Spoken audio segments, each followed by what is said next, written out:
અને વાત કરીશું હવે સુરતની. સુરત શહેરમાં મોડી સાંજે ગાજવીજ સાથે ભારે પવન સાથે ધોધમાર વરસાદ પડ્યો હતો. શહેરના અઠવા ગેટ, પૂર્ણાગામ, ઉધના, લંબે હનુમાન, વરાછા અને વેસુ રોડ વિસ્તારમાં વરસાદી પાણી ભરાયા હતા. પૂર્ણાગામ શાક માર્કેટ પાસે કમર સમા પાણી ભરાયા તો ઉધના નવસારી રોડ પર ગોઠણ સમા પાણીમાં વાહન ચાલકો ફસાયા હતા.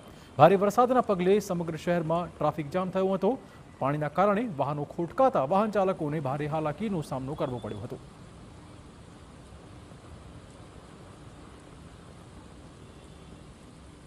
તો સુરતમાં સાંજના સમયે વરસાદે બગડાટી બોલાવી. લોકો પોતાની ઓફિસ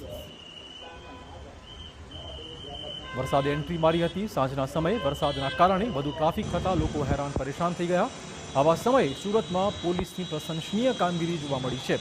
રસ્તા વચ્ચે વરસાદમાં વાહન બંધ પડવાથી કે પાણીમાં ફસાયેલા વાહન ચાલકોની મદદે પોલીસ આવી હતી.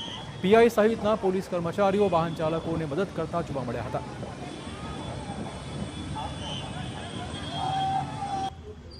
તો સુરત જિલ્લામાં પણ મોડી સાંજે ખાબક્યો ધોધમાર વરસાદ. બારડોલી નગર અને તાલુકામાં ભારે વરસાદ પડ્યો હોવાના સમાચાર છે. બારડોલીના આશાપુરા વિસ્તારમાં ઘૂંટણસમાં પાણી ભરાઈ ગયા હતા. બાબેન, ધામરોડ, રાયમ, ઉવા, માણેકપોર સહિતના ગામડાઓમાં વરસાદ પડ્યો છે. આ વરસાદના પગલે ડાંગર પકવતા ખેડૂતોમાં ખુશીનો માહોલ પણ જોવા મળ્યો હતો.